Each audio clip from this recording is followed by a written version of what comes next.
ठहर जाओ। कौन है? कोई दिखाई तो नहीं दे रहा। कौन है? बेटा जल्दी से कचरा फेंक और निकल यहाँ से। झील में कूड़ा नहीं फेंकना आदेश है हमारा। कौन है भाई? कौन है तू? कहां से चिल्ला रहा है? मैं यक्ष हूँ, इस झरने का, प्रकृति का मालिक। यक्ष!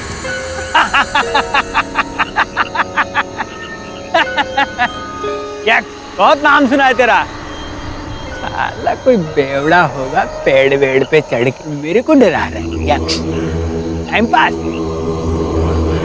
हाँ कहीं फेंकूंगा कचरा, कर ले तेरे से जो होता है वो।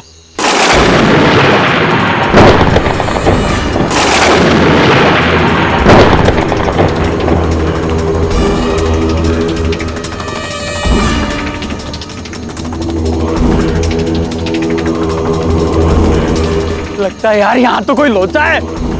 बेटा कूड़ा फेंक और निकल यहाँ से। यदि तुमने कचरा फेंका तो यहाँ से जीवित वापस नहीं जाओगे। कौन है भाई?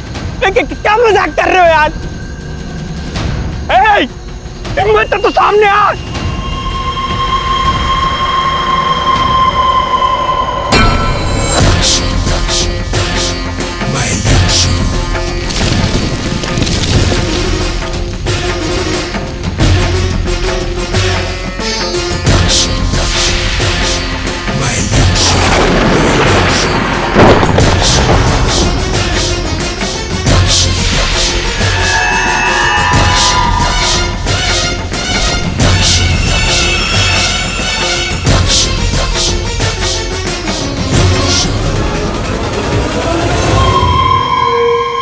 मैं निकला। यक्ष को देखा मैंने, वहां पे यक्ष। अरे साले कुछ भी बोलता है। यक्ष ज्यादा पी लिया तूने? अरे नहीं नहीं यार है, मैंने उसको देखा है। मेरे को वहां जाते हुए लग रहा, मैं नहीं जाऊंगा। अरे पगले फिकर नॉट। अपन को जिधर मन करेगा ना अपन उधर कचरा फेंकेंगे, चाहे अपन समंदर में फेंके अपन नदी में फेंके। एक मिनट। अरे Rama, hello Rama my the darling. हरामखोर, इतना बड़ा धोखा देता रहा मुझे। धोखा? अरे क्या किया मैंने? क्या किया? शादीशुदा होके भी, एक बच्चे का बाप होके तू मुझे 2 साल से झूठे दिलासे देता रहा। शादी के सपने दिखाकर मुझे नोचता रहा। अरे सुन तो, मत आना मेरे पास कभी भी। थूकता हूं मैं तुझ पर। अरे थूक मत, सुन मेरी बात सुन। रमा हेलो। चला मैं शादीशुदा हूँ, ये बात रमा को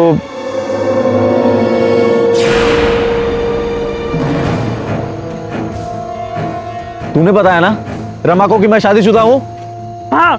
तेरी ऐसी की ऐसी साले। हाँ मैंने बताया उसको। एक तरफ तुम अपनी बीवी को धोखा दे रहे हो और दूसरी तरफ रमा को धोखा दे रहे हो। साले इधर आ। मैं अपनी बीवी को धोखा देता हूँ, मैं अपनी रमा को धोखा देता हूँ। अबे तेरी गंदी नजर तो रमा पे बहुत पहले से थी ना। उसमें गंदी नजर? प्यार करता हूँ उससे मैं। प्यार करता? मेरे पास ना बीवी है ना गर्लफ्रेंड है। हाँ। तो तुम डबल चांस ले रहे हो। Double chance? साले बच्चू, अब इसकी तुझे बहुत भारी कीमत चुकानी पड़ेगी। बहुत पछताएगा तू। अब तू देख मैं क्या करता हूँ तेरे साथ।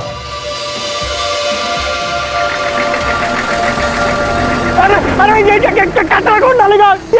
उधर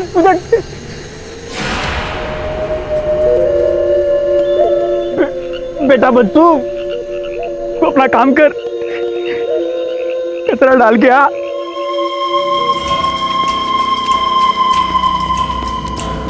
तू फिर आ गया, इस बार तुझे नहीं छोड़ूंगा।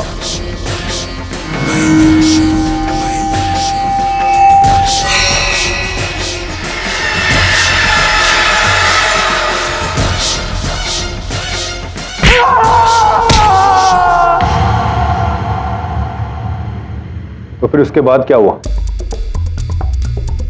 उसके थोड़ी देर बाद मेरा मूड ठीक हुआ सर। तो मैं वापस गाड़ी लेकर के फिर कंपनी ने हम दोनों को काम दिया साहब कचरा फेंकने का। साहब जब मैं वहां पहुंचा, बच्चू बच्चू बच्चू बच्चू बच्चू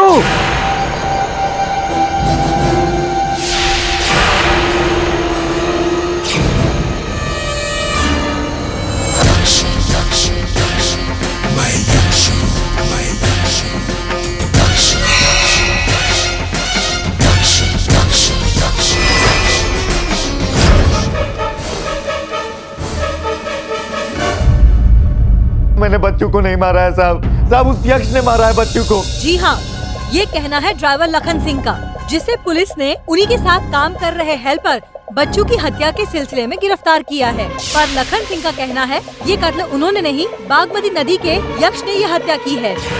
सर ये यक्ष क्या होता है? कभी यक्ष के बारे में सुना नहीं। महाभारत पढ़ी होती तो तुझे पता होता।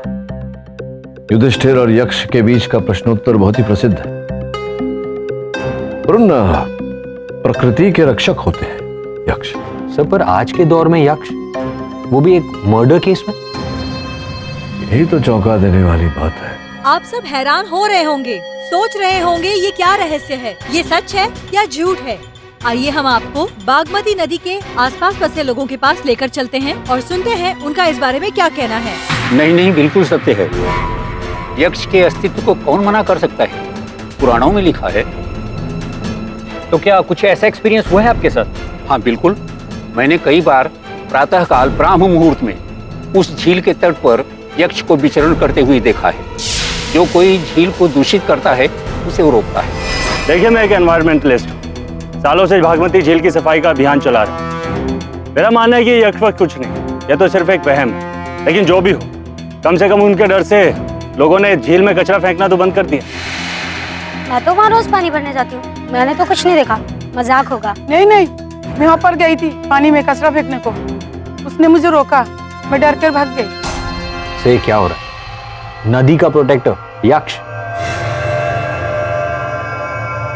कलयुग में जी रहे हैं हम लोग। फाटक साहब, मैं लखन की बीवी हूँ, वो पुलिस की गिरफ्त में है। Truck driver Lakhan? सर ये तो वही यक्ष वाला केस है। साहब आप मेरे पति का केस ले लीजिए, आपको मेरे बच्चे की कसम, आप ये रख लीजिए। देखिए अब रुकिए, क्या कर रही है? ये लीजिए अपना मंगलसूत्र, और जब तक पति जीवित है इसे किसी के सामने उतारिए। अब जाइए घर निश्चित, मैं जाकर आपके पति से मिल लूंगा। नमस्कार।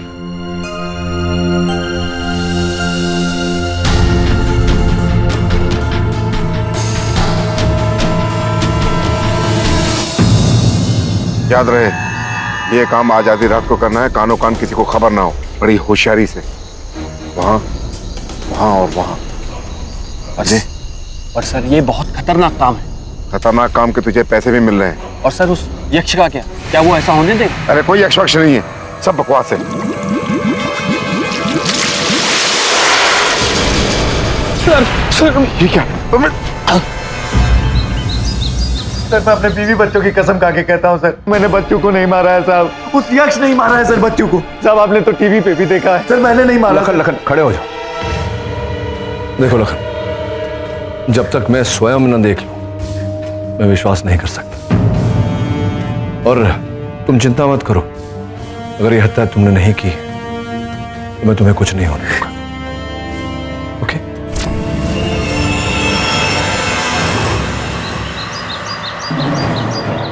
पटेल जी 2 मिनट में मर्डर स्पॉट में मैं छानबीन कर लूँ, ठीक है? समझने की कोशिश करिए सर। अरे आप मेरी बात समझने की कोशिश कीजिए, मैं ज़्यादा वक्त नहीं लूँगा, ठीक है? ठीक है, आप जाके आइए। Thank you.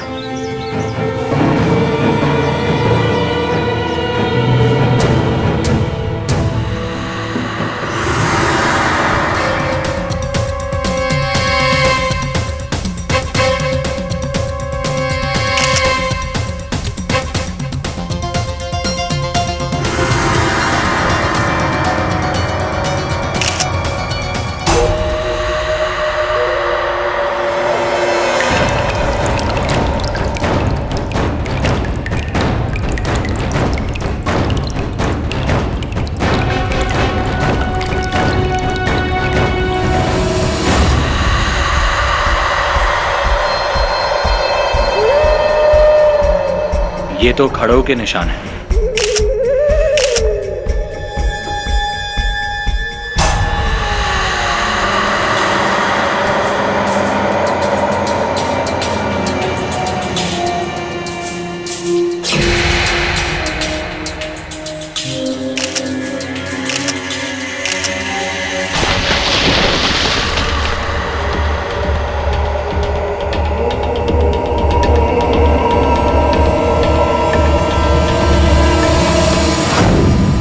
Your honour, Lakhan और इसका साथी बच्चू जो अब बचा नहीं है, इसके कारण वो दोनों रॉ केमिकल कंपनी में काम करते हैं जो कि मिस्टर दास की है, और 14 दिसंबर की रात को दोनों कचरा फेंकने के लिए गए थे। जो योर ऑनर अवैध कार्य है, कानून के विरुद्ध।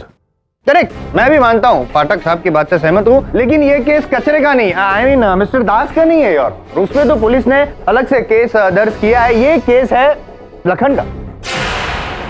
किस वजह से? कोई आपसी दुश्मनी? नहीं, दुश्मनी नहीं, प्यार। आपस में नहीं, एक लड़की से, रमा से। दोनों रमा से प्यार करते। अब 14 दिसंबर की रात को किसी बात को लेकर, मतलब रमा की बात को लेकर ही उनकी बहस हो गई, और लखन जो ऑलरेडी मतलब सॉलिड नशे में धुत था, आउट ऑफ कंट्रोल था, उसने बेचारे बच्चों को मारा, पीटा, सॉलिड मारा। और मैं यूं ही नहीं कहता हूं, मैं यूं ही कहता ही नहीं हूं, मेरे पास तो है ना सबूत। ये सबूत है ना, ये बच्चों के पोस्टमार्टम रिपोर्ट है। इससे साबित होता है कि बच्चों के शरीर पर लखन के खरोचने के निशान और डीएनए भी पाए गए। हाँ, मैंने मारा था उसे, पर जान से नहीं मारा था। चुपचाप खड़े रहो, जब मौका मिलेगा तभी बोलना। और ऑनर, लखन ने बेचारे बच्चों के साथ क्या किया, इस पत्थर को लेकर। योर ऑनर, जायसवाल साहब बिल्कुल सही कह रहे, इसी पत्थर के कारण बच्चों की मृत्यु हुई। किंतु जायसवाल साहब गलत कह रहे कि मेरे मुवक्किल ने इस भारी भरकम पत्थर को उठाकर बच्चों के सर पर दे मारा। ऐसा ऐसा ऐसा कह रहे? हाँ, ऐसा ही, लेकिन ऐसा है नहीं, ऐसा है नहीं। योर ऑनर, इसका प्रमाण ये है कि पत्थर के निचले हिस्से पर काई लगी हुई और इस पर लहू के कोई अंश नहीं, जिसका ये अर्थ होता है कि ये पत्थर धरती के स्पर्श में ही, समझ रहे हैं आप? नहीं, लेकिन सुन लीजिए, पूरी बात ये समझ लीजिए। पुलिस को योर ऑनर इस पत्थर के ऊपरी हिस्से से बच्चों के लहू के अंश प्राप्त हुए, जिसका ये अर्थ होता है कि पत्थर इन्होंने उठाकर बच्चों को नहीं मारा, बच्चों स्वयं इस पत्थर पर गिरा था, जिसके कारण उसके सर पर चोट लगी, जिसके कारण उसकी मृत्यु हुई योर ऑनर। जिसका ये अर्थ निकलता है कि ये एक दुर्घटना है, हत्या नहीं।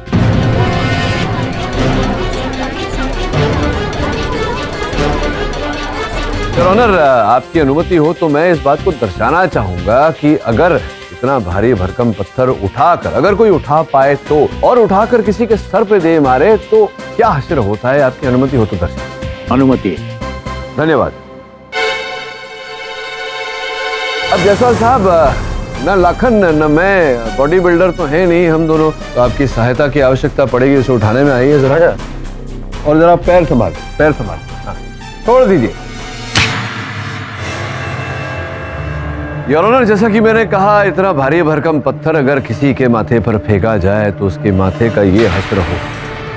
किंतु आपकी मेज पर जो तस्वीरें रखी हैं बच्चों के मृत शरीर की, साफ साफ नजर आ रहा है कि उसके सर पर छोटा सा ही घाव लगा था, जिसका अर्थ ये होता है योर ऑनर कि पत्थर उसके सर पर नहीं मारा गया, वो इस पत्थर पर गिरा। मान गया कि ये एक हत्या नहीं है, ये एक्सीडेंट है, लेकिन एक्सीडेंट भी हुआ किसके कारण? लखन के कारण योर ऑनर। उसी ने धक्का मारा होगा। मैंने उसे नहीं मारा, उसे तो इसलिए, मैं तो वहां था भी नहीं। तो कहाँ थे तुम? मैं किसी से मिलने गया था। किससे? रमा से मिलने गया था। बागमती झील के किनारे उसकी एक खोली है, मैं उसे मनाने गया था साहब। बहुत लंबी चौड़ी हमारी बात हुई। आप चाहे तो रमा से पूछ लीजिए। ये एक नंबर का धोखेबाज है जज साहब, इसने मेरी इज्जत के साथ खिलवाड़ किया।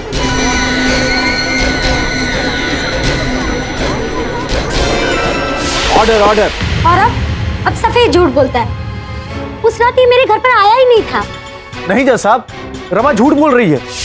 ए रमा, मैं तुझसे मिलने नहीं आया था, तेरी मेरी 10 मिनट तक बात हुई थी। अरे तूने मुझे थप्पड़ भी मारा था। मेरे भूत ने थप्पड़ मारा होगा तुझे। मैं तो उस रात घर पर थी नहीं, मैं तो उस रात भाई के घर पर गई थी। इतना बड़ा ताला लटका था, दिखाई नहीं पड़ा तुझे? लेकिन मुझे सब कुछ साफ साफ दिखाई दे रहा है योर ऑनर, क्योंकि पोस्टमार्टम रिपोर्ट के मुताबिक बच्चू की हत्या, उसका खून 12 बजे के करीब हुआ। लखन का कहना है कि 12 बजे के करीब वो रमा के घर पे था। रमा का कहना है कि वो वहां पे था ही नहीं। इसका मतलब कि लखन झूठ बोल रहा है। सच ये है कि लखन वहां पे था बच्चू के साथ, उसने बच्चू को मारा है, साबित हो गया, केस ओवर। केस तो अभी शुरू होगा जायसवाल साहब। रमा जी, देख रहा हूँ आपने बहुत सारे आभूषण पहने हुए हैं, आभूषणों का बहुत शौक है आपको। इस कड़े को तो आप पहचानती ही होंगी। ना, नहीं। ये क्या है मिस्टर पाठक? योर ऑनर, ये कड़ा है और ये कड़ा पुलिस को बच्चू के मृत शरीर के पास से प्राप्त हुआ। मुझे इस बात का कोई संदेह नहीं कि ये कड़ा उसी व्यक्ति का है जिसने बच्चू को धक्का मारा था, जिसके कारण बच्चू उस पत्थर पर जा गिरा। मुझे भी कोई संदेह नहीं है कि ये कड़ा उसी व्यक्ति का है और वो व्यक्ति लखन है। जायसवाल साहब, ये किसी स्त्री का कड़ा है और वैसे भी ये सोने से बना हुआ बहुत महंगा कड़ा है और मेरे मोक्किल लखन की आमदनी इतनी नहीं कि वो 5 वर्षों में भी ऐसा कड़ा बना। और ये कड़ा यक्ष का है। लखन, बच्चू ने बताया था मुझे कि यक्ष ऐसे ही कड़े पहनता है। मैंने कहा था ना, बच्चू को यक्ष नहीं मारा है। ये प्लीज ये यक्ष वाला चैप्टर बंद करो है, ये वापस शुरू मत करो। ये मत बोलना कि यक्ष झील के किनारे था, बच्चू को योर ऑनर ये जी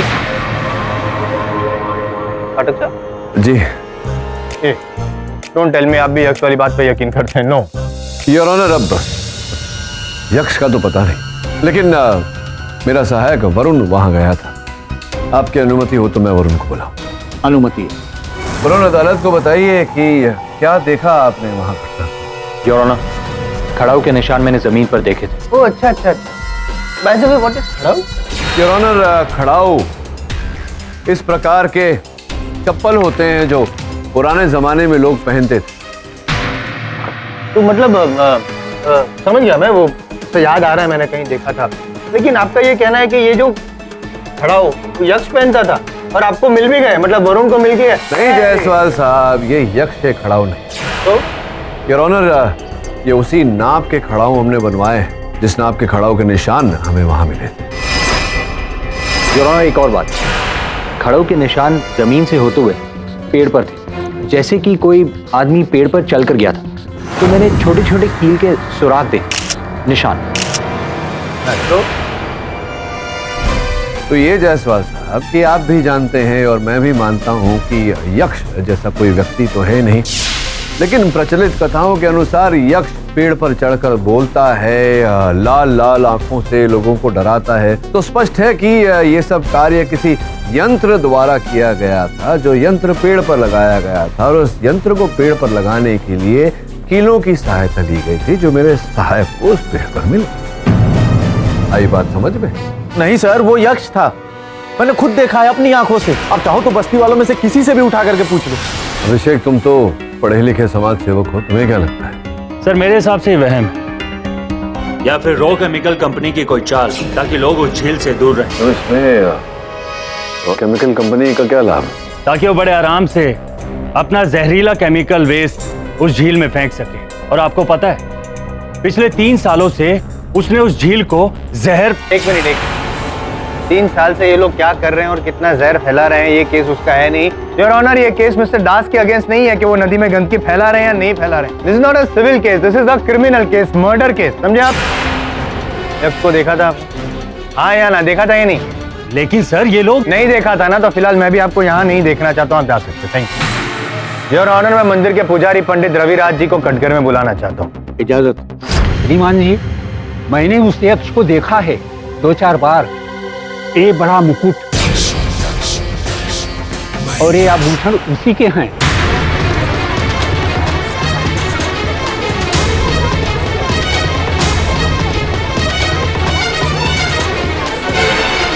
लखन सच बोल रहा है, उस नदी पर उस यक्ष का प्रकोप है। अरे पंडित जी,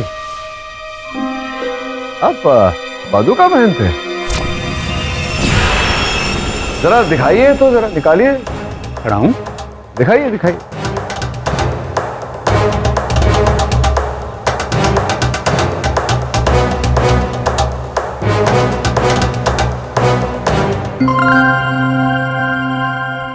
हूबहू वही नाप, योर ऑनर, जिस नाप के निशान हमें वहां घटनास्थल पर और पेड़ पर चढ़ते हुए प्राप्त हुए थे।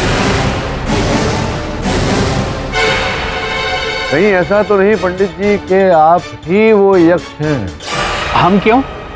हमको क्या पड़ी है?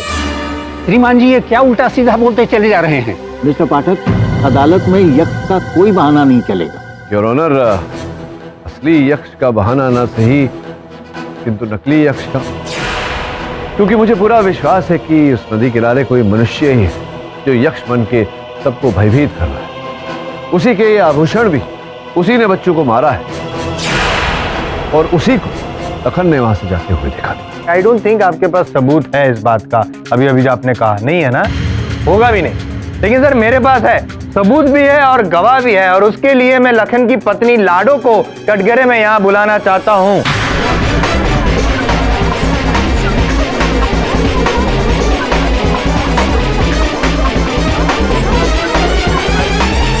लाडो जी, आपको क्या लगता है आपके पति निर्दोष?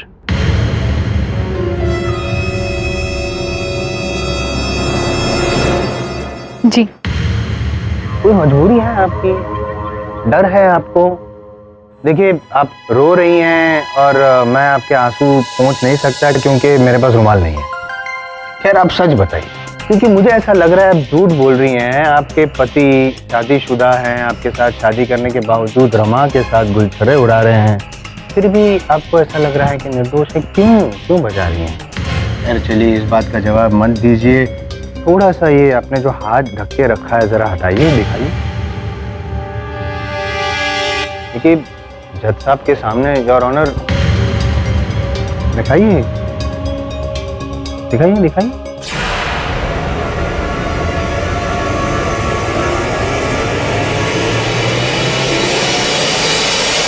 अरे कैसे जल गया ये?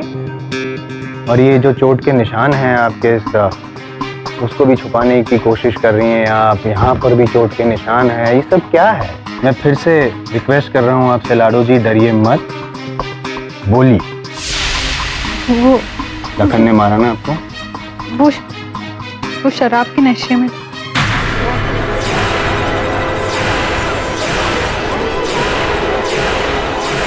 Order order. लखन इंसान हो तुम या हैवान? इस तरह से कोई मारता है अपनी पत्नी को? इस तरह से जलाता है? देखा योर ऑनर, मतलब जो इंसान अपनी पत्नी को इतनी बेरहमी से मार सकता है, गरम गरम तले से जला सकता है, वो तीसरे किसी की हत्या क्यों नहीं कर सकता? इसी ने अपनी पत्नी को यूं टॉर्चर किया है, सारी धाराएं लगा दीजिए, सजा दीजिए इसे योर ऑनर। साहब मैंने लाडो पे हाथ उठाया साहब, पर मैं कसम खा के कहता हूँ साहब, आज के बाद कभी हाथ नहीं उठाऊंगा उस पे।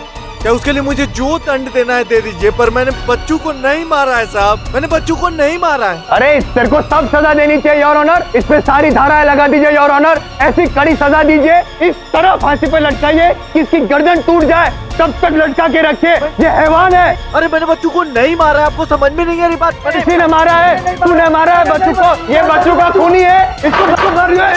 ये क्या कर रहा है?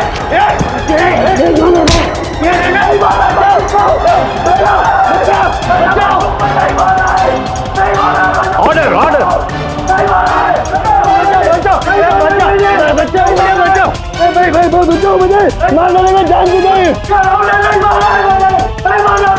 लखन, अरे आप छोड़िए मुझे। अरे आप क्या छोड़िए, आप उसको थप्पड़ मारिए अपने वकील को। और योर ऑनर आप फांसी लगा दीजिए, यहीं पे फांसी मंगवा रहे, लटका दीजिए इसको। अरे वकील पे हाथ उठाता है, मैं मर जाता, मेरी पत्नी विधवा हो जाती, बच्चे अनाथ हो जाते, आपका क्या होता मेरे बगैर? अभी के अभी ऑन द स्पॉट फांसी। क्या हो रहा है?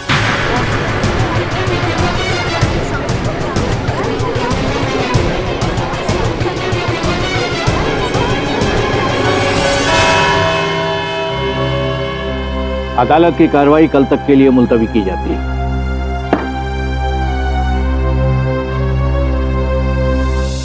तो लाखन इतना बड़ा जल्लाद अपनी वाइफ को मारता है? केडी सब, कहीं हमने उसका केस लेकर कोई गलती तो नहीं कर दी? इतने बड़े इल्जाम से बचना उसके लिए मुश्किल है, और अब डोमेस्टिक वायलेंस का केस भी उसके साथ जुड़ गया। हाँ वो जो होगा वो होगा, पर वो बाद में देखेंगे। इस समय तो मर्डर केस चल रहा है। सबसे अहम हमारे लिए ये जानना है कि ये जो यक्ष की भूमिका निभा रहा है वो अभिनेता कौन है?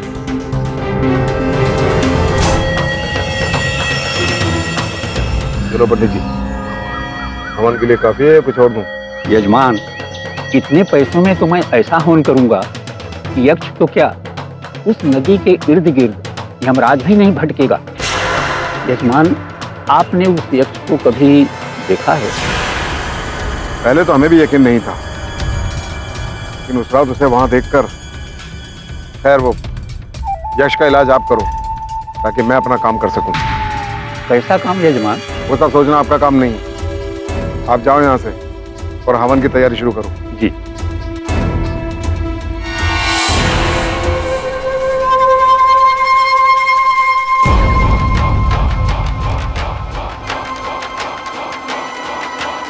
पांडे जी सर। ये है फैक्ट्री के कूड़ाघर की चाबी। ये काम आज रात हो जाना चाहिए। सर, लाखन के केस के बाद पुलिस और कानून आप पर। वो सब सोचना तुम्हारा काम नहीं है। तुम सिर्फ इतना करो जितना तुमसे कहा जा रहा है। पर सर, अभिषेक दिगे का क्या? देखा नहीं उस दिन कोर्ट में हमारे खिलाफ क्या बोल रहा था? इस बार अगर उसने अपना मुंह खोला तो उसका मुंह हमेशा हमेशा के लिए बंद कर दूंगा। मेरे लिए किसी का मुंह बंद करवाना कोई बड़ी बात नहीं है पांडे, तुम अच्छी तरह जानते हो। बस तुम तक रेडी रखो। आज रात मेरे लिए ये काम होना बहुत जरूरी है।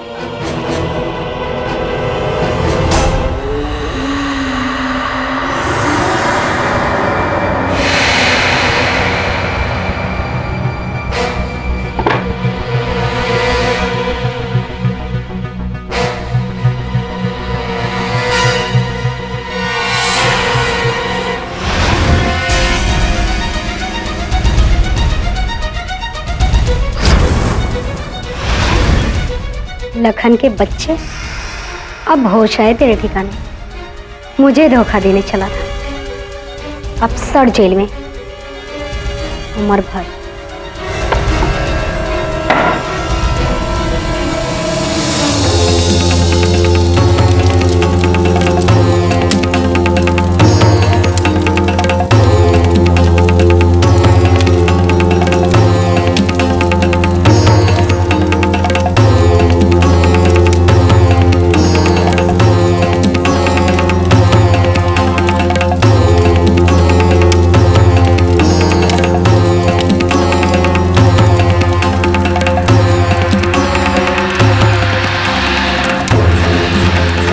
लेकिन साहब, यहाँ तो लोग कहते हैं कि नदी में कुछ भी गलत डालोगे तो यक्ष आग के गोले बरसाएगा। और अगर ऐसा नहीं किया तो आग के गोले दांत साफ तुम पर बरसाएंगे। इसलिए चुपचाप वो करो जो कहा है, समझे? ठीक है साहब, करता हूँ।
दबे,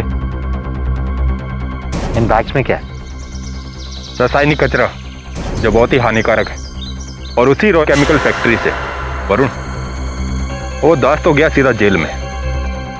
और ये जले के निशान और ट्रक पर आग? इस ट्रक का ड्राइवर पकड़ा गया है। उसका कहना है कि यक्ष ने उस पर आसमान से आग के गोले बरसाए, उसे रोकने के लिए।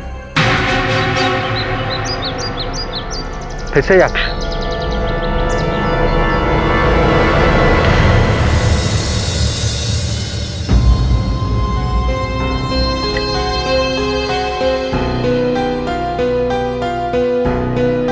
वरुण अपना यक्ष तो बहुत ही बड़ा वैज्ञानिक है। तब ये कोयला, सल्फर, पोटेशियम नाइट्रेट, उसके भीतर कांच के टुकड़े, ये कोई अग्निवर्षा नहीं है मेरे दोस्त, बारूद का गोला है। सल्फर, पोटेशियम नाइट्रेट, कोयला, ये किसी ने बम बनाया है किसी कारखाने में। ये जो भी किया हमारे यक्ष महोदय ने अच्छा ही किया, भला किया। अब तो उन्हें सामने आना होगा अपने इस भले काम का श्रेय लेने के लिए। यक्ष आज तक किसी के हाथ नहीं आया। आज रात को मुझे ऐसा आभास हो रहा है कि हमारे पकड़ में यक्ष जी आएंगे, क्योंकि सुना है कि वहां पर वो किसी को गंदगी फैलाने नहीं देते। समझ रहे हो तुम्हें क्या कह रहा हूं?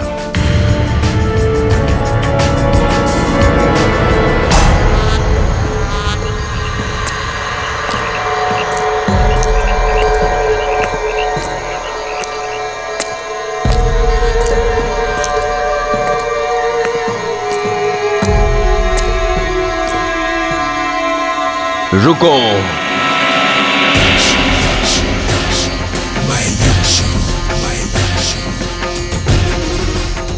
कौन? इससे पहले कि इसे प्रदूषित करो, मैं तुम्हारे प्राण ले लूंगा। महाराज, महाराज मैं आपका दोषी हूँ, ले लीजिए मेरे प्राण, ले लीजिए। जा, एक मौका देता हूँ, इस बार माफ करता हूँ, भाग। नहीं महाराज, मैंने घोर पाप किया, मुझे दंड दीजिए, भस्म कर दीजिए मुझे। दूर रहे, चला जा। और नहीं गया तो?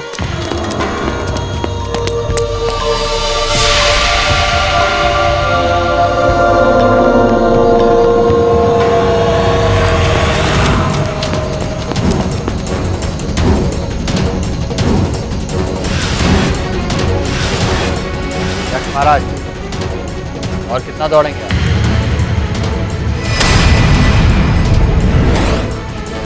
पंडित जी आप? तो यक्ष जी आप, क्षमा चाहता हूँ पंडित जी, आप क्यों यक्ष बनकर घूम रहे थे? श्रीमान जी, मैं आपको सब कुछ सच सच बता रहा हूँ। मैं तो केवल अपनी दुकान चला रहा था। जब लोगों ने नदी के किनारे उस यक्ष को देखा और मेरे पास टोना टुटका के लिए आने लगे, तो मैंने भी सोचा कि चलो मेरी भी कुछ रोजी रोटी अब चलेगी। फिर मैंने सोचा कि अगर मैं खुद यक्ष बन के लोगों को डराऊं तो टोना टोटका के बजाय मुझे हवन पूजा के लिए अच्छे खासे पैसे मिल सकते हैं और लोगों को मैं हजारों में लूट सकूंगा। इसीलिए मैंने कई लोगों के साथ ऐसा किया। ठीक है, समझ गए हम, लेकिन बेचारे बच्चों को आपने फिर क्यों ऐसा? नहीं श्रीमान जी, बच्चों को मैंने नहीं मारा था। उस रात को मैं अपने घर पर सोया हुआ था। यक्ष वाला कांड तो मैंने बाद में शुरू किया, तब जब मुझे उसके वस्त्र मिल गए। मिले मतलब?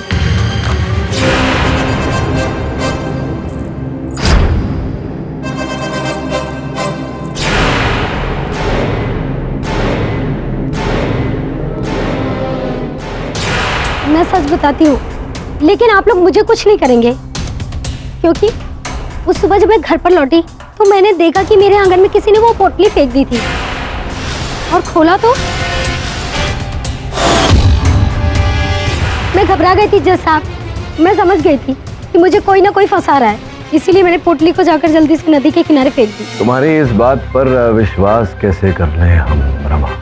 ऐसा भी तो हो सकता है लखन जो है उसने तुम्हें धोखा दिया था, तुम प्रतिशोध लेना चाहती थी। हो सकता है प्रतिशोध लेने के लिए उस रात तुम वहां घटना स्थल पर गई हो और कुछ ना पाकर तुमने बच्चों की हत्या कर दी हो। नहीं, मैंने बच्चों को नहीं मारा, मैं सच कर रही हूँ। मैं उस रात घर पर ही थी। मैं तो उस रात घर पर थी ही नहीं, मैं तो उस रात भाई के घर पर गई।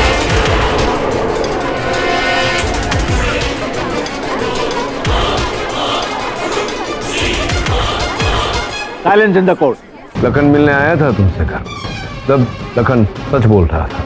लखन मुझसे मिलने भी आया था, हमारी बहस भी हुई थी और उसने बच्चों को नहीं मारा। Objection your honour.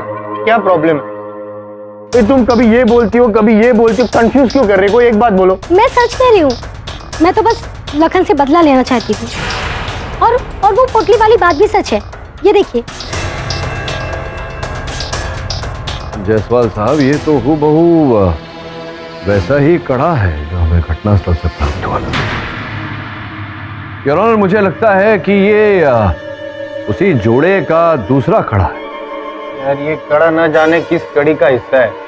कड़ी की वजह से सारे प्रॉब्लम कुछ समझ में नहीं आ रहा है, आप समझा सकते हैं? जायसवाल साहब, जब लोग जोड़े में कुछ बनवाते हैं तो अक्सर उस पर अपना नाम भी लिखवाते हैं, किंतु योर ऑनर जो कड़ा घटनास्थल से प्राप्त हुआ था उस पर कोई नाम नहीं था। इस पर संभवतः चश्मे नहीं थे। मुझे दीजिए, मुझे तो चश्मे है ही नहीं। ये लिखा है निर्मला दिघे। निर्मला दिघे? दिघे तो अभिषेक जी का उपनाम है। क्यों अभिषेक जी, मैं सही कह रहा हूं या मैं सही कह रहा हूं?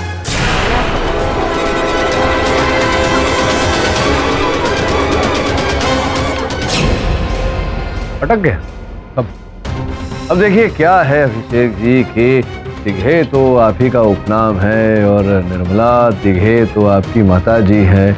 अब ये आभूषण उनके थे तो स्पष्ट है कि उनके पास से ये आपके पास आए होंगे। ये आभूषण आपके पास आए होंगे तो स्पष्ट है कि ये जो यक्ष के वस्त्र इत्यादि हैं, मुकुट इत्यादि, ये भी आपके पास आए होंगे। अर्थात ये सब सामग्री आप ही के पास थी, आप ही यक्ष बने होंगे, आप ही ने यक्ष बनकर बेचारे बच्चे को। अब आप कहेंगे कि नहीं ऐसा कुछ नहीं है, तो मैं योर ऑनर इस स्तर पर आपको बताना चाहूँगा कि इस मुकुट की जांच से 2 बाल पाए गए, एक सफ़ेद जो स्पष्ट है कि पंडित जी का है और एक काला। और मुझे पूरा विश्वास है कि काला बाल जो है वो आप ही का है। नहीं। अब इसके आगे की प्रक्रिया मैं आपको बताता हूं। वो बाल हम लोग डीएनए में भेजेंगे जांच के लिए, जिससे ये पूरी तरह से प्रमाणित हो जाएगा कि बाल आप ही का है, वहीं आप फंस गए। उसके बाद हम वस्त्र भी भेजेंगे, वस्त्र पर भी आपका कहीं ना कहीं डीएनए प्राप्त होगा, उससे भी प्रमाणित हो जाएगा कि वस्त्र आप ही ने पहने थे, वस्त्र पहनकर आप ही यक्ष बने थे। अब ये सब कार्य में संभव है कि सप्ताह भर लग जाए, महीना भर लग जाए, 1 वर्ष तक लग जाए, और जब तक रिपोर्ट नहीं आ जाएगी तब तक आप कारागार में रहेंगे बंदी बनकर। और जब तक आप बंदी बनकर रहेंगे, दवे साहब आपको सत्य बोल पट्टे से सत्य बुलवाने का प्रयास करते रहेंगे। बड़ा कष्ट होगा आपको, इस बात का मुझे पूरा विश्वास है। तो क्या हम ये जो समय है ये करें या नहीं? इन सब की कोई जरूरत नहीं। जांच होगी तो एक ही नाम सामने आएगा, मेरा। भागमती झील का यक्ष मैं ही हूं।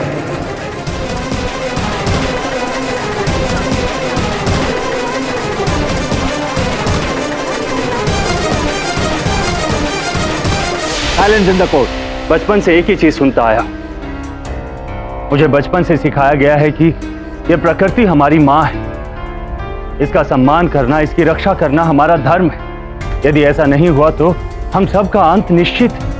इसलिए भागमती झील की सफाई को मैंने अपने जीवन का मकसद बनाया। पिछले 8 सालों से लोगों को उस झील में गंदगी करने से रोकता आ रहा था मैं।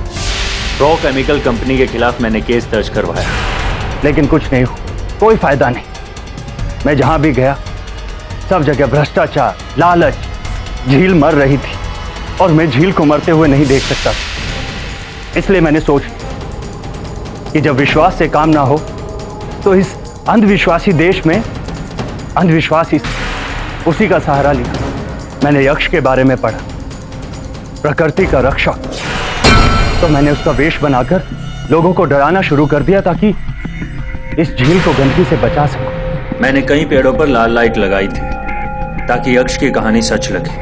ये सब ठीक है, उस रात हुआ क्या था विस्तार में बताइए। उस रात बच्चों को मैंने समझाने की कोशिश की, लेकिन वो नहीं माना। उसके बाद हमारी हाथापाई हुई। गलती से लगे मेरे धक्के से वो पत्थर से जा टकराया और उसकी मैं बहुत डर गया था। मैं उसके बाद घर गया और इस यक्ष के खेल को वहीं खत्म कर दिया। मैंने अदालत में आपको रमा पर शक करते हुए देखा, तो उसके बाद मैंने यक्ष का चोगा उसके घर पर छोड़ दी, गलती से ही सही, लेकिन मुझसे बच्चों की हत्या हो गई। लेकिन इस देश में हर रोज जो हम हत्याएं कर रहे हैं उसका क्या? इस प्रकृति की हत्या, क्या उसके लिए कोई सजा नहीं होगी? अभिषेक, तुम्हारी मंशा तो अच्छी थी, उस झील को स्वच्छ रखने की, इस देश को स्वच्छ रखने की, लेकिन जो तरीका तुमने अपनाया वो गलत था। यक्ष बनने की प्रतिक्रिया वो गलत थी। अगर तुम कोई सत्य अभियान चलाते तो संभवतः सफल भी होते। द डिफेंस रेस्ट चलो। नेक मकसद के लिए ही सही, पर अभिषेक दिघे की वजह से बच्चों की मौत हुई है। लिहाजा ये अदालत अभिषेक दिघे को फौरन हिरासत में लेने का हुक्म देती है और लाखन सिंह को इस केस से बाइज्जत बरी करती है। The case is closed. अरे क्या है जायसवाल साहब, ये कॉस्ट्यूम से मुझे याद आया अक्ष के, मैं जब छोटा था ना तब स्कूल में ऐसा कृष्ण भगवान बनता था मुकुट पहन के, बहुत स्मार्ट लगता था। जायसवाल साहब, किसी और को मत कहिएगा, तो लोगों का भगवान पर से भरोसा उठ जाएगा। कृष्ण भगवान बने थे।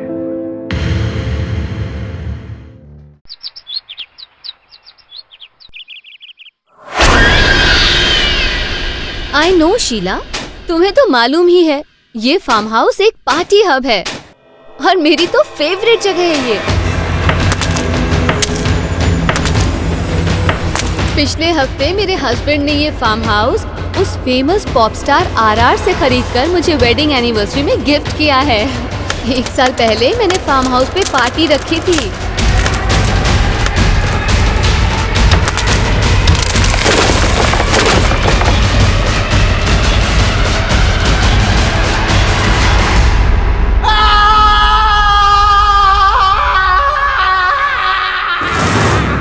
Mr. Villamore, pen please. Oh, this is not your pen, it is Katie's pen.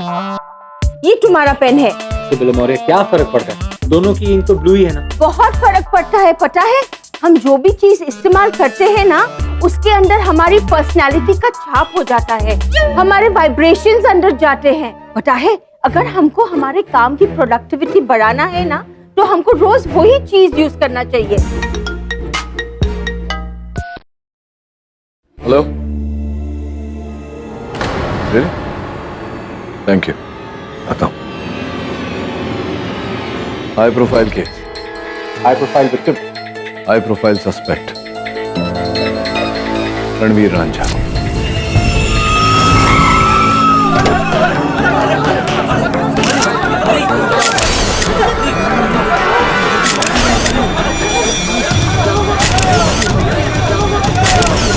Mister RR, क्या आपको लगता है कि पैसे और पहुंच के दम पे आप किसी का भी कत्ल करके बच सकते हैं? इतनी घमंड में आपने अपने मैनेजर का खून कर दिया। क्या बोला तू?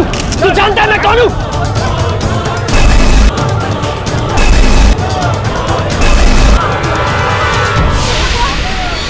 और अभी अभी आपने देखा मशहूर सिंगर रणवीर रांझा को पुलिस ने गिरफ्तार कर लिया है। उनके ऊपर मनीष दुबे अपने पुराने मैनेजर के कत्ल का इल्जाम है। ज्यादा जानकारी के लिए देखते रहिए तेज खबर।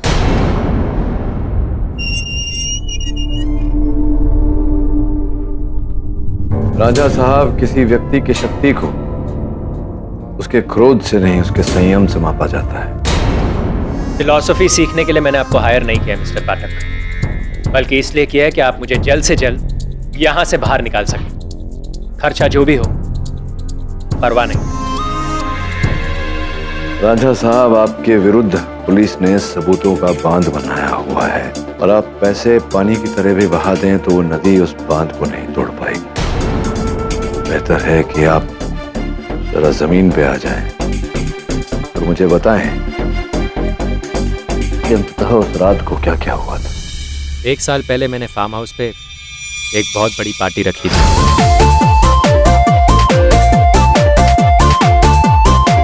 उसी पार्टी में मेरा अकाउंटेंट आया और उसने मुझे बताया कि मेरा मैनेजर मनीष कई महीनों से मेरे पैसे चुरा रहा है और उसी रात उसने मुझे कई प्रूफ भी दिखाए इन्हीं ट्रांजैक्शंस के। गुस्सा आ गया था मुझे और मैंने मनीष को वहीं धो डाला। मनीष, एहसान फरामोश! एहसान फरामोश, तूने मेरे पैसे कैसे चुराए? I will kill you! How dare you steal my money? RR साहब, पुलिस के पास कई ऐसे साक्षी हैं जिन्होंने आपको उसे जान की धमकी देते हुए देखा। दी थी तो क्या हुआ सर, मारा तो नहीं ना। और वैसे भी उस दिन के बाद वो गायब हो गया था। मुझे तो लगा डर के मारे कहीं भाग गया है। अगर गायब हो गया था तो फिर आपके आउट हाउस के दीवार से उसका मृत शरीर कैसे निकला? पता नहीं, लेकिन उन दिनों आउट हाउस में एक नए रूम के कंस्ट्रक्शन का काम चल रहा था। लेकिन जिस रात पार्टी थी उस रात आउट हाउस में कोई नहीं था। किसी पर संदेह है आपको? कोई ऐसा जो मनीष को मारना चाहता हो? वैसे तो बहुत होंगे ऐसे। अगर मुझे मौका मिला होता तो मैंने ही उसे जान से मार दिया होता। चलो, किसी ने तो किया।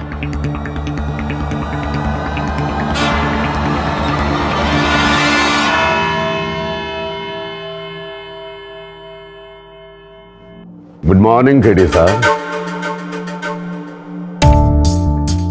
मिस्टर ठकराल, कमाल है केडी साहब, भाई मानना पड़ेगा। आंख बंद करके भी कोई शर्त लगा सकता है कि इसमें जीत ठकराल की ही होगी, क्योंकि मुजरिमों का काल है ठकराल। ठकराल साहब, अब क्या होता है कि जीवन में अक्सर बातें जितनी सरल लगती है वो अचानक इतनी उलझ जाती है कि पता ही नहीं चलता कि क्या हुआ। अब उदाहरण के रूप में राम ने श्याम से शर्त लगाई कि हॉकी मैच का स्कोर वो पहले ही बता देगा। श्याम ने 100 रुपए की शर्त लगा ली और मैच के अंत तक स्कोर हुआ 3-4 और श्याम शर्त हार गया। अब बताइए कैसे? कोई शीघ्रता नहीं है, कभी भी सोच के बताइएगा। ओके।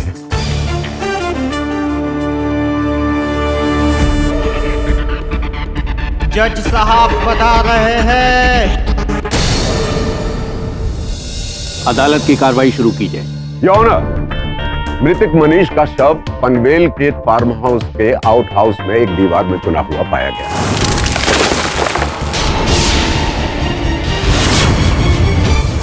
वो फार्म हाउस जिसे प्रसिद्ध उद्योगपति श्री वडालिया ने अपने मित्र आरआर से एक हफ्ते पहले ही खरीदा था। रेनोवेशन के दौरान जब एक दीवार तोड़ी गई तो उसमें से एक शव निकला और फॉरेंसिक रिपोर्ट के हिसाब से मनीष की मृत्यु 1 साल पहले हुई। ये रही फॉरेंसिक रिपोर्ट। 1 साल पहले ही मनीष की गुमशुदगी की रिपोर्ट पुलिस में दर्ज कराई गई थी और पुलिस की छानबीन के बाद ये पता चला कि मनीष को आखिरी बार रणवीर की पार्टी में ही देखा गया था। योर ऑनर, ये पार्टी भी उसी फार्म हाउस पर 1 साल पहले ही ऑर्गेनाइज की गई थी। योर ऑनर, 1 साल पहले हुई इस पार्टी में सबके सामने मिस्टर आरआर ने मनीष के साथ हाथापाई की और उसे जान से मारने की धमकी दी। एहसान फरामोश! I will kill you! एहसान फरामोश, तूने मेरे पैसे कैसे चुराए? I will kill you! कभी छोड़ो मुझे! हट!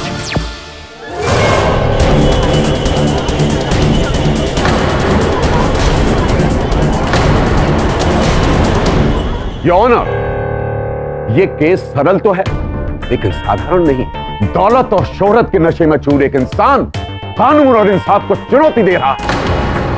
हर आम आदमी की नजर आज इस केस पर है। वो जानना चाहता है कि पैसा बड़ा है या कानून। ये मिस्टर आरआर का पहला अपराध नहीं है। इससे पहले भी इनके नाम पर कई मारपीट के मामले दर्ज। I object your honour. Your honour, Thakral साहब मेरे मुवक्किल को एक खलनायक की छवि देने का प्रयास कर। मैं अदालत से निवेदन करता हूं कि उनकी इस प्रतिक्रिया पर रोक लगाई जाए। I agree with you. Objection sustain. Your honour, mister Ranjha ये बात जानते थे कि पार्टी की रात आउट हाउस पर रेनोवेशन का काम चल रहा है और उनकी पत्नी मिसेस कविता रांझा के बयान के अनुसार आउट हाउस पर ताला लगा हुआ था और उसकी चाबी का पता सिर्फ श्रीमान और श्रीमती रांझा को ही। मनीष ने इनके लाखों रुपयों का गबन भी किया था मिलो, इसलिए सिर्फ इन्हीं के पास उसकी हत्या करने का मोटिव था। अब मैं एक अहम और खास गवाह आपके सामने पेश करने जा रहा हूं, और वो है इनके मित्र और फार्म हाउस के मालिक मिस्टर वडालिया। मिस्टर वडालिया, अदालत को बताइए कि उस रात यानी कि पार्टी वाली रात वहां पर क्या हुआ था। जहां तक मुझे याद है, मैं फार्म हाउस से वापस गार्डन की तरफ जा रहा था। तो आप फार्म हाउस की तरफ क्यों गए थे? पार्टी तो गार्डन में थी ना? जी, मैं वॉशरूम गया था। अच्छा। तो वॉशरूम से वापस आते हुए आपने क्या देखा? मैंने देखा कि रणवीर सामने से क्रिकेट के बैट को जमीन से रगड़ता हुआ चला आ रहा था। अरे रणवीर, अरे सुन यार, व्हाट हैपेंड? और ये बैठ के कहां जा रहा है तू? क्रिकेट खेलने। तू जा, पार्टी कर, मैं आता हूं।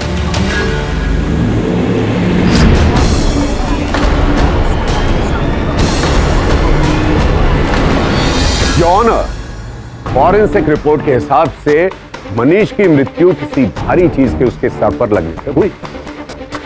पुलिस को मनीष के शव के साथ दीवार से ये बैट भी मिला।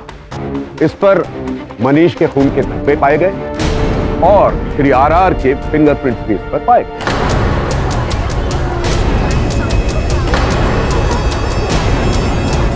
मिस्टर आरआर, मुझे बताइए कि आप ये बैट लेकर आउट हाउस गए थे मनीष को मारने के लिए?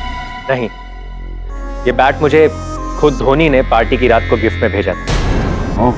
इसीलिए मैं ये बैट आउट हाउस में रखने गया था। आउट हाउस ही क्यों? जी, मुझे स्पोर्ट्स का शौक है।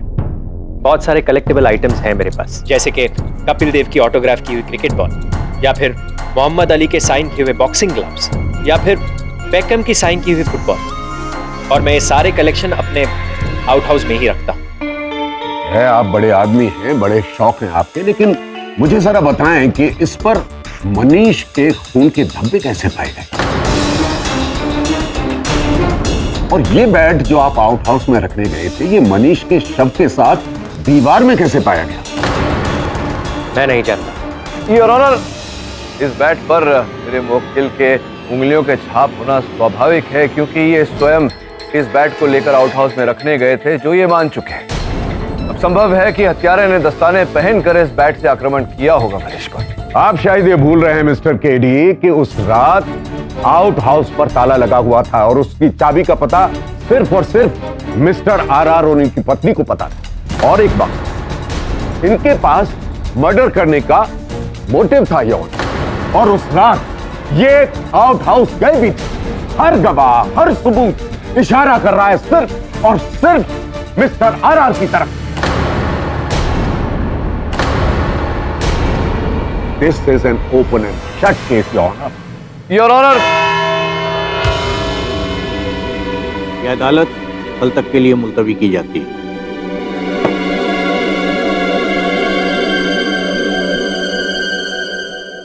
इस बार आपने गलत केस ले लिया मिस्टर केडी।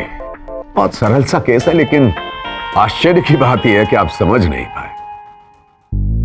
सरल से याद आया टकराल साहब, मैंने आपको एक सरल सी पहेली पूछी थी, उसका हल आपको मिला, राम और श्याम वाली। ये देखिए, ये भी विचित्र बात है कि इतना बड़ा केस आप जीत जाएंगे और एक छोटी सी पहेली का हल नहीं ढूंढ पाएंगे।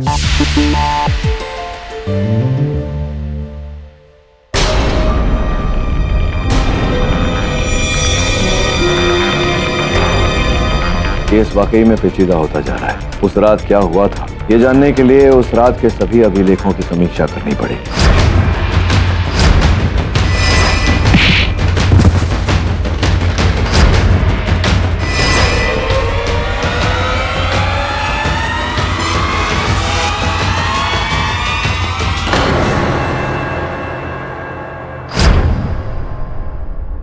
मैंने जब ये सब सुना तो विश्वास ही नहीं हुआ कि आरआर ऐसा कुछ कर सकता है। इस बात पर आप विश्वास नहीं करें तो अच्छा है, क्योंकि ये बात अभी तक प्रमाणित नहीं हुई। वैसे भी बहुत शीघ्र सत्य सामने आ जाएगा, क्योंकि अधिक दिन तक सत्य छिप नहीं सकता।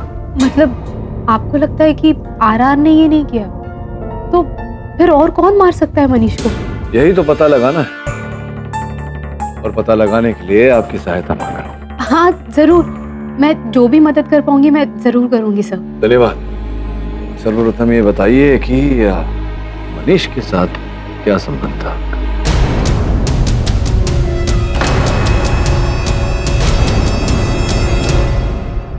सब एक्चुअली वो मेरे मॉडलिंग करियर की शुरुआत थी।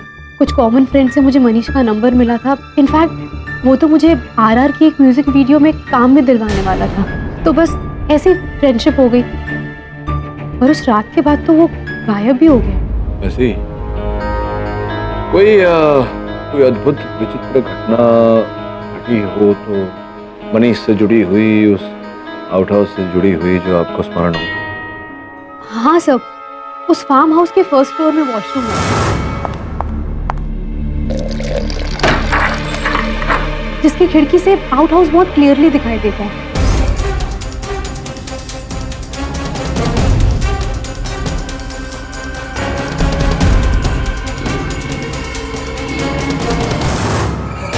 जय। हाँ जय, जिनके साथ मुझे ऐसा लगता है कि मिसेस रांझा का प्रेम प्रकरण चल रहा है।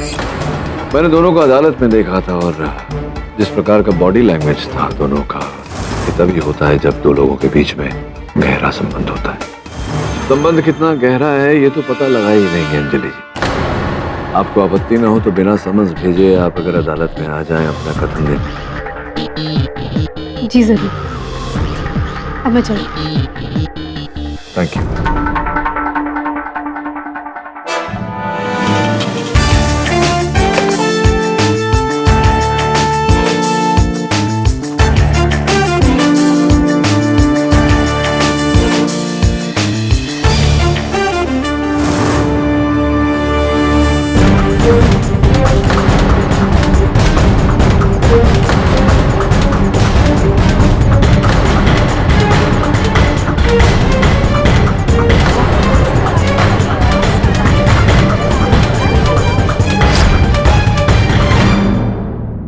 ये जो आपके और मनीष के बीच विवाद चल रहा था इस वीडियो में, क्यों झगड़ा कर रहे थे आप लोग, किस बात पर?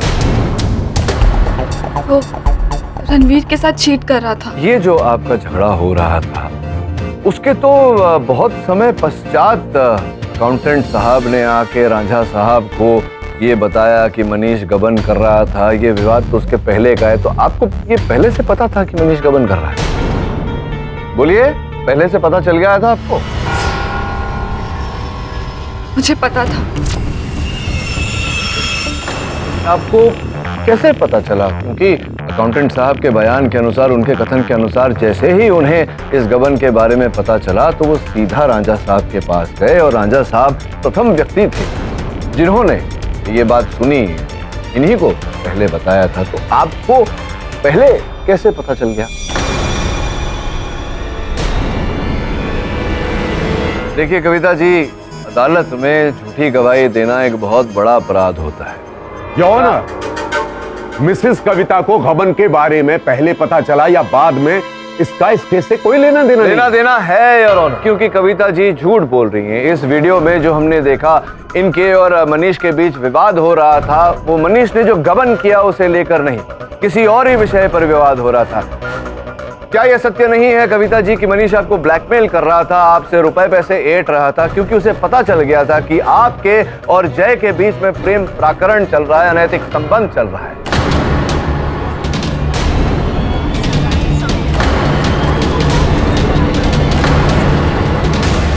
क्या यह सत्य है या नहीं? इसे आप झुटला नहीं सकती, क्योंकि योर ऑनर, जय साहब और मिसेस रांझा की बैंक की सूची मेरे पास है, जिससे ये पूरी तरह स्पष्ट होता है कि बारी बारी इन दोनों के खाते में से मनीष के खाते में रुपए जमा किए गए थे। अब बताइए, मनीष आपको ब्लैकमेल कर रहा था या नहीं? आपकी चुप्पी से यह प्रमाणित होता है मिसेस रांझा की जो मैं कह रहा हूं वो सत्य है। केवल इतना ही नहीं योर ऑनर, एक गवाह भी है जिसने मिसेस रांझा को और जय को आउट हाउस की तरफ जाते हुए देखा। ये कहां साबित होता मिलॉर्ड? ये कत्ल इन्होंने किया है। किंतु इससे यह अवश्य साबित होता है योर ऑनर कि केवल मेरे मुवक्किल मिस्टर रांझा के पास हेतु नहीं था मनीष की हत्या करने का, मिसेस रांझा और जय उनके पास भी हेतु था। इससे यह भी साबित होता है योर ऑनर कि केवल मेरे मुवक्किल आउट हाउस की तरफ नहीं गए थे, मिसेस रांझा और जय भी गए थे।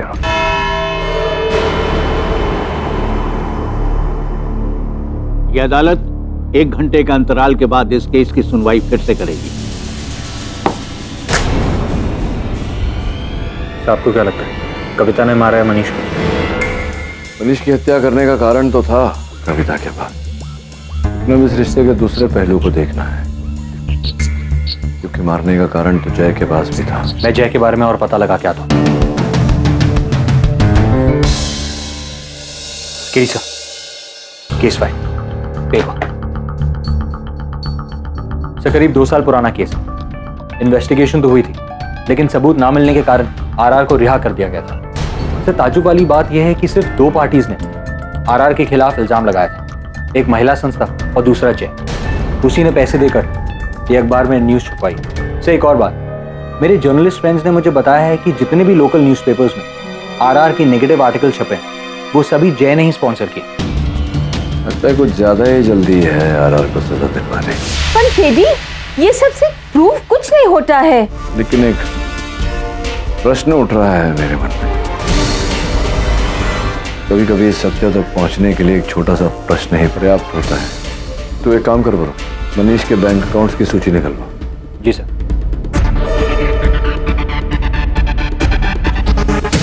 योर ऑनर, 2 वर्ष पूर्व सुपर्णा नामक एक मॉडल ने आत्महत्या की थी। उस समय मीडिया और पत्रकारों ने इस आत्महत्या का आरोप मेरे मुवक्किल मिस्टर रांझा पर लगाया था। ये कहा था कि एक म्यूजिक वीडियो में काम देने के बहाने मिस्टर रांझा ने सुपर्णा का शोषण किया, किंतु यह बात भूल निकली। और पुलिस को सुपर्णा और मिस्टर रांझा के बीच संबंध के कोई साक्ष्य नहीं मिले, वार्तालाप के कोई साक्ष्य नहीं मिले। ये पूरा केस एक ही व्यक्ति के कथन पर आधारित था, जय साहब के कथन। और जैसे ही ये आरोप गलत सिद्ध हुआ, जय साहब ने अपना कथन वापस ले लिया। योर ऑनर, इस बात का इस केस से क्या संबंध? संबंध है योर ऑनर, बहुत गहरा संबंध। अब सीधी सी बात है कि जय साहब के मन में रांझा साहब को लेकर कोई शुद्ध विचार तो थे नहीं। इनका मिसेस रांझा के साथ में भी जो संबंध था वो अदालत में पूर्ण रूप से स्पष्ट कर चुका हूं मैं। वहां मनीष को इनके संबंध के बारे में पता चल गया था, दोनों को ब्लैकमेल भी कर रहे थे। अब इस समस्या से निकलने का एक ही हल था इनके पास योर ऑनर, कि मनीष तथा मिस्टर रांझा को रास्ते से हटा दिया जाए।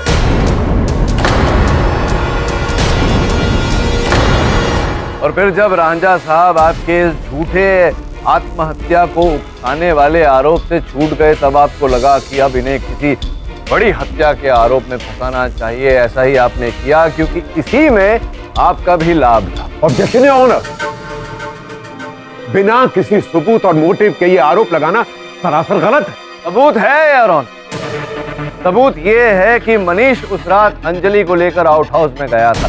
प्रश्न ये उठता है कि जब सामने फार्म हाउस था, अंजलि को वो आउट हाउस में क्यों लेकर गया? फार्म हाउस में कई कमरे थे जिन पर ताला भी नहीं लगा।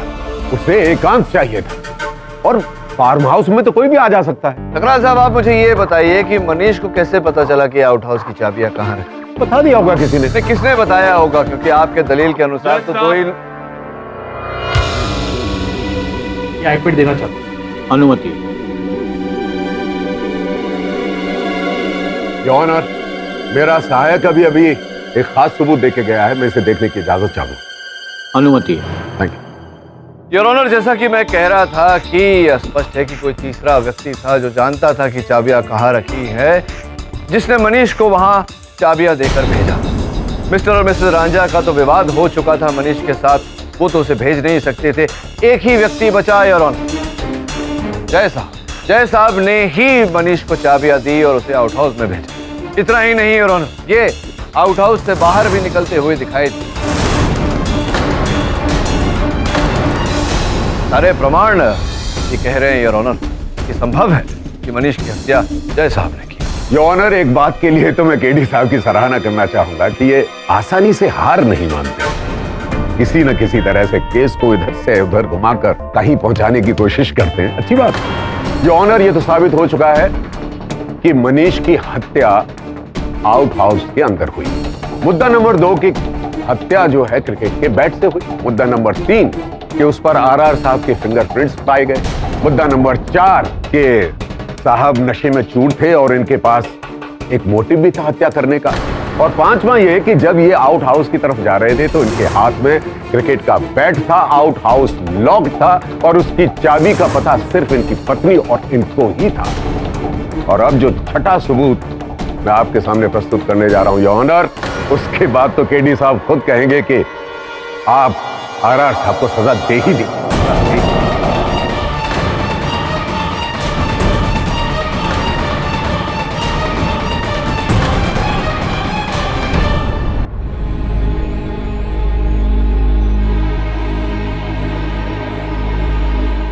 योर ऑनर, मिस्टर राजा ने अपने फार्म हाउस और अपने घर की सुरक्षा का जिम्मा S1 नाम की एजेंसी को दिया था। S1 नाम की एजेंसी ने इनके घर और फार्म हाउस पर सीसीटीवी इंस्टॉल किया। उनमें से एक कैमरा फार्म हाउस के पीछे इंस्टॉल किया गया जहां से आउट हाउस साफ नजर आता था।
इससे ज्यादा साफ सबूत और कुछ हो ही नहीं सकता योर ऑनर। अब मैं आपसे इजाजत चाहूंगा अंजलि को स्टैंड में बुलाने के लिए।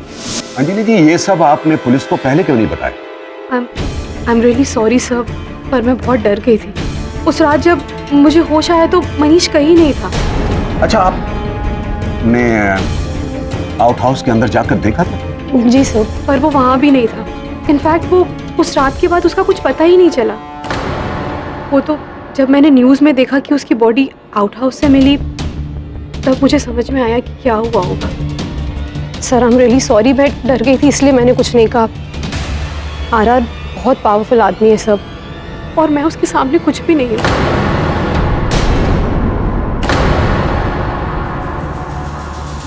मैंने आपसे कहा था ना केडी साहब, मुजरिमों का काल है ठकरा। योर ऑनर, मैं अदालत से निवेदन करता हूं कि इस नए साक्ष्य को स्वीकार करने से पहले इसका अध्ययन करने का अवसर दिया जाए मुझे। यह अदालत प्रोसिक्यूशन को यह निर्देश देती है कि इस वीडियो की एक कॉपी डिफेंस को दी जाए। The court is adjourned. मुझसे झूठ क्यों बोला तुमने? तो और क्या करता सर? सब जानते हैं कि you are the best sir, और सब ये भी जानते हैं कि आप क्रिमिनल्स को कभी डिफेंड नहीं करते। अगर मैं आपसे ये बात बता देता तो आपको भी यही लगता कि मर्डर मैंने किया और फिर आप मेरा केस कभी नहीं लेते। देखो आरआर, ये अंतिम मौका है तुम्हारे पास मुझे ये बताने के लिए सच सच कि तुमने उसे मारा है। मैंने उसे आउट हाउस में ले जाकर मारा जरूर था सर, लेकिन जान से नहीं मारा।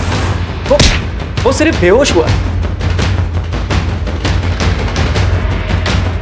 फिर उसे तुम्हारे आउट हाउस के दीवार में किसने चुन दिया? I don't know sir. Sir मैं सच कहता हूं, मैं उसे जमीन पर बेहोशी की हालत में छोड़कर चला गया। Please trust me sir, please मुझे बचा लीजिए। मैं मानता हूं कि मैंने अपनी जिंदगी में कई कांड किए हैं, बट आई स्वेयर मैंने मनीष को नहीं मारा। केडी सर, आपको मेरी बात पर यकीन है ना सर?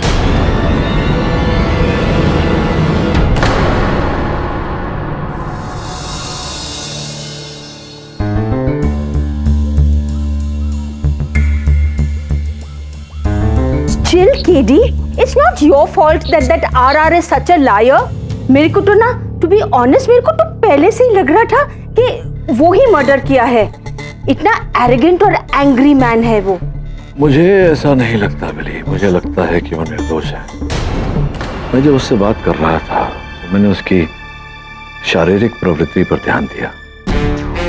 अगर किसी दोषी पर आरोप लगाओ तो वो अपनी नजरें चुराता है, बेवजह क्रोधित होता है। लेकिन आरआर ने ऐसा कुछ नहीं किया। वो मेरी आंखों में आंखें डालकर बात कर रहा था, क्रोधित नहीं था, चिंतित था। ये सब एक निर्दोष व्यक्ति के लक्षण है। सर, हम कुछ कर सकते हैं अभी भी? पता नहीं वरुण, आज अदालत में इस केस ने जो मोड़ लिया है उसके बाद तो संभावनाएं बहुत कम लग रही हैं। फिर भी निर्दोष को निर्दोष प्रमाणित करने के लिए कुछ न कुछ तो करना पड़ेगा। तो एक काम कर, कल वहां जा फार्म हाउस पर, जिस दीवार से मनीष का शव मिला था उसके आसपास छानबीन कर। कुछ न कुछ अवश्य मिलना चाहिए वहां। ठीक है सर। वरुण, सॉरी। बिली, एक बात बताओ, क्या ये सत्य है कि अगर कोई व्यक्ति किसी चीज का उपयोग करता है तो उसकी अभेद छाप उस पर छूट जाती है? डेफिनेटली केडी, ये सच है। I hope so.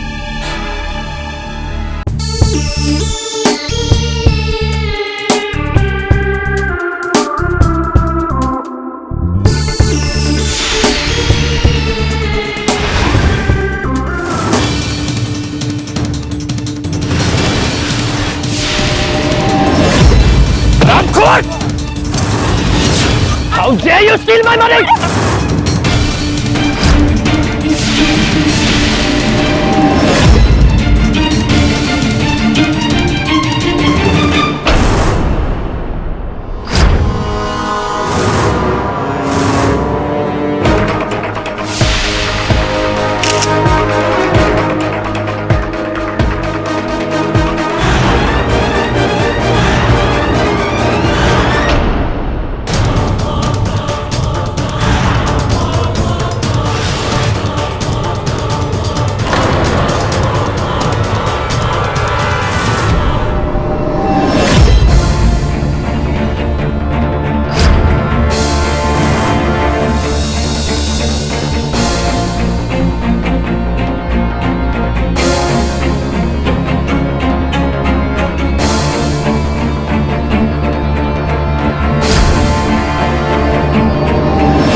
तो ये तो वही डायमंड जो उस रात जो जैकेट पहनी थी राजा ने उसके ऊपर लगा हुआ।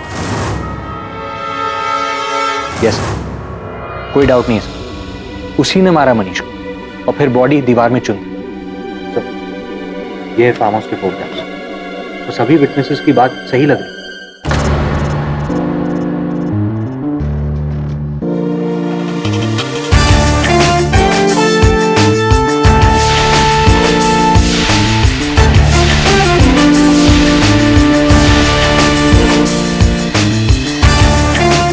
बिली सही कह रही थी, हर वस्तु पर उसके उपयोग करने वाले की एक अभेद छाप छूट जाती है।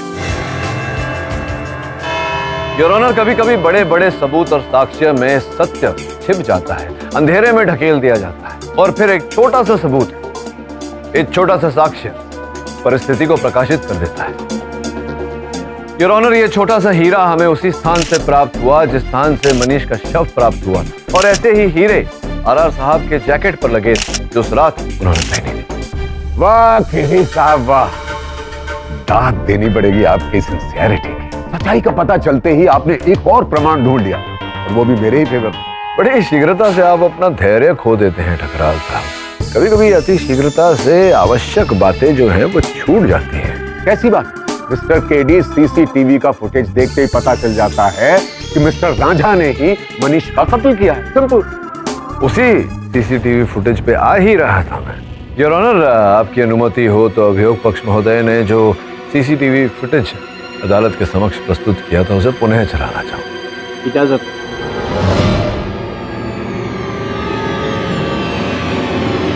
योर ऑनर, ध्यान दें कि इस फुटेज पर समय भी अंकित है। अब ये रांझा मनीष के पीछे पीछे आउट हाउस में गया और ये रांझा बाहर आया। योर ऑनर, समय से साफ पता लगता है कि रांझा अंदर गया और 4 ही मिनट में बाहर आया। अब प्रश्न मेरे मन में ये उठता है कि 4 ही मिनट में किसी की हत्या करके उसको दीवार में चुनकर वहां से बाहर आना, क्या ये संभव है योर ऑनर? लेकिन योर ऑनर, ये भी तो हो सकता है कि पहले मिस्टर रांझा ने मनीष का कत्ल किया हो और फिर उसके बाद उसे दीवार में चुनवा दिया हो। नहीं ठकराल साहब, अब आप देखिए ये दो तरफा बातें कर रहे हैं। आपने स्वयं अपने साक्षी से पूछा और आपको अंजलि जी ने बताया वहाँ विटनेस स्टैंड में कि उस रात जब मुझे होश आया तो मनीष कहीं नहीं था। आउट हाउस के अंदर जाकर देखा था? जी सर, पर वो वहाँ भी नहीं था। इनफैक्ट वो उस रात के बाद उसका कुछ पता ही नहीं चला। अच्छा, तो आप ही बताइए कि मिस्टर रांझा की जैकेट का डायमंड मनीष की लाश के पास कैसे पाया? ठकराल साहब, मैं केवल आपको इतना बता सकता हूँ कि अक्सर जो होता है वो दिखता नहीं, जो दिखता है वो होता नहीं। तो हो सकता है इस केस में जो आपको दिख रहा है वो ना हो और जो मुझे दिख रहा है वही हो। नहीं समझाता हूँ योर ऑनर। वास्तव में ये जो हीरा उस स्थान से प्राप्त हुआ है जहाँ से मनीष का शव प्राप्त हुआ था, ये मेरे मुवक्किल आरआर की जैकेट का है ही नहीं।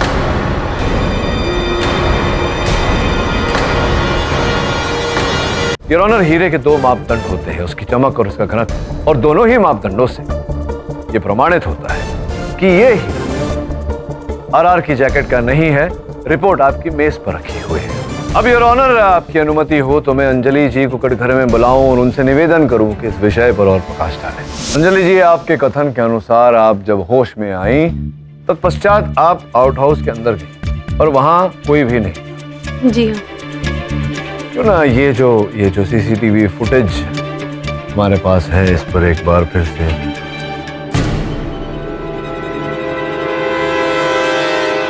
योर ऑनर ध्यान दें। ये अंजलि आउट हाउस में गई।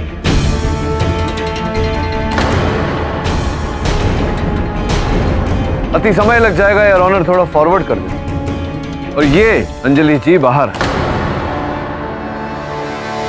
लेकिन अंजलि तो ठीक कह रही है। ठकराल साहब, दुर्भाग्यवश आपने ये सीसीटीवी फुटेज वहीं तक देखा जहां तक ये फुटेज आपके तर्क को समर्थन दे रही थी। आपको लगा कि वहीं ये खत्म हो गई, लेकिन जहां तक आपने देखा वहां से तो कहानी शुरू होता है। देखिए आगे। योर ऑनर, इस फुटेज पर अगर ध्यान दिया जाए तो जिस समय अंजलि जी ने प्रवेश किया आउट हाउस में, इनके बाहर आने तक पूरे 55 मिनट का फासला है। अंजलि जी, ये मतलब समझ में नहीं आया। आपके कथन के अनुसार आप मनीष को ढूंढने वहां अंदर गई आउट हाउस में, आपने हर जगह ढूंढा और बाहर आ गई आप। अभी वो आउट हाउस इतना बड़ा तो है नहीं कि आपको 55 मिनट लगे हों किसी को ढूंढने के लिए। 55 मिनटों तक अंदर क्या कर रहे हैं?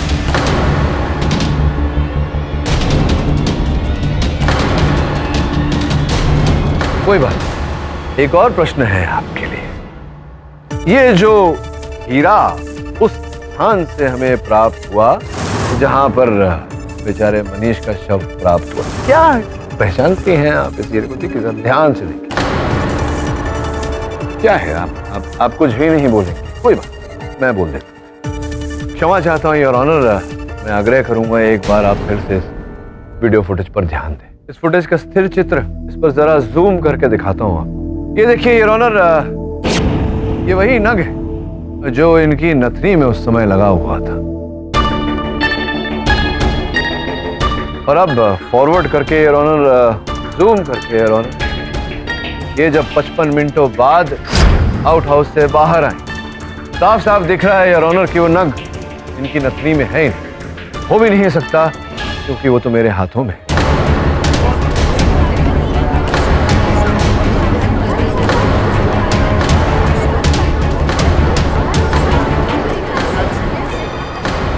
अब ये बताइए कि नहीं, इससे पहले कि मैं कुछ कहूँ, ठकराल साहब पूछने वाले हैं कि आपको कैसे पता चला कि वो चाबियां आउट हाउस की कहाँ है?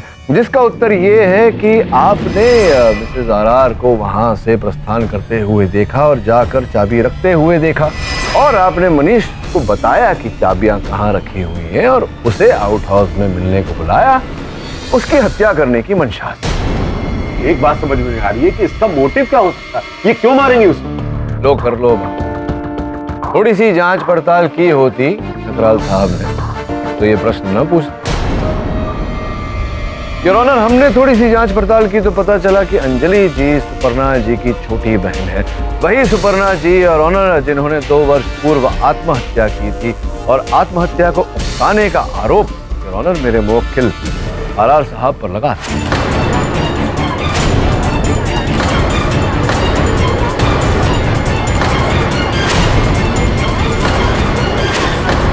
अंजलि जी, आप चाहें तो आपकी ओर से बाकी का भी मैं बता सकता हूँ न्यायाधीश महोदय को, तो अगर आप स्वयं बताएंगे तो हो सकता है कि न्यायाधीश महोदय कुछ आपकी ओर दया दृष्टि से देखें। सुपर्णा की सुसाइड में आरआर का हाथ तो कभी था ही नहीं सर, वो मुझे सारी बातें बताती थी। इनफैक्ट मनीष ने तो कभी उसे आरआर से मिलवाया ही नहीं, सिर्फ वादा करता रहता और यही झांसा दे देकर वो उसका फायदा उठाने लगा। और एक दिन जब उसे समझ आया कि वो किस दलदल में फंस गई तो उसने अपनी जान ले ली। मनीष जैसे लोग जो मासूम लड़कियों की जिंदगी से खेलते हैं, ऐसे लोगों को जीने का कोई हक नहीं है सर। ऐसे लोगों को सिर्फ मौत मिलनी चाहिए जो मैंने उसे दे दी, अंजलि, हेल्प मी।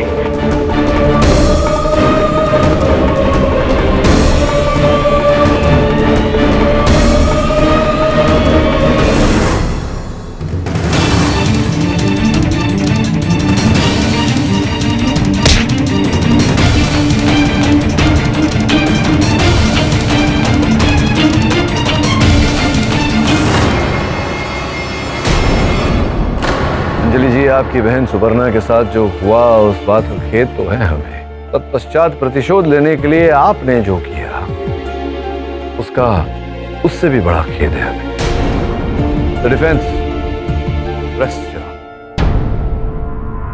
सभी सबूतों और गवाहों के मद्देनजर ये अदालत रणवीर रांझा को इस केस से बाइज्जत बरी करती है और अंजलि को मनीष दुबे की हत्या के जुर्म में फौरन गिरफ्तार करने का आदेश देती है। The case is closed. Mister KD, फिर से जीत गया, मुबारक हो। आपकी जो किस्मत है ना वो सचमुच बुलंदी पर है। ठकराल साहब, केसेस तकदीर और भाग्य से नहीं, परिश्रम और कटिबद्धता से जीती जाती। वैसे आपने मेरी पहेली का हल नहीं बताया। मैंने आपसे पूछा था कि राम ने ये शर्त रखी कि खेल शुरू होने से पूर्व वो स्कोर क्या है बता सकता है, और श्याम ने 100 रुपए लगा दिए और हार गया।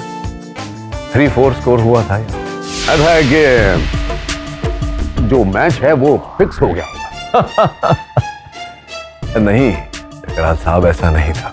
तो फिर उसकी तकदीर भी आपकी तरह से बुलंदी पर होगी। जैसा कि मैंने कहा, कभी कभी बहुत ही सरल वाक्यों में डर छिपा होता है। क्या कहा था मैंने? राम ने कहा मैच शुरू होने से पूर्व क्या स्कोर होगा वो उसे पता है। मैच शुरू होने से पहले स्कोर हमेशा 0-0 ही होता है। समझ गए ना? हाँ।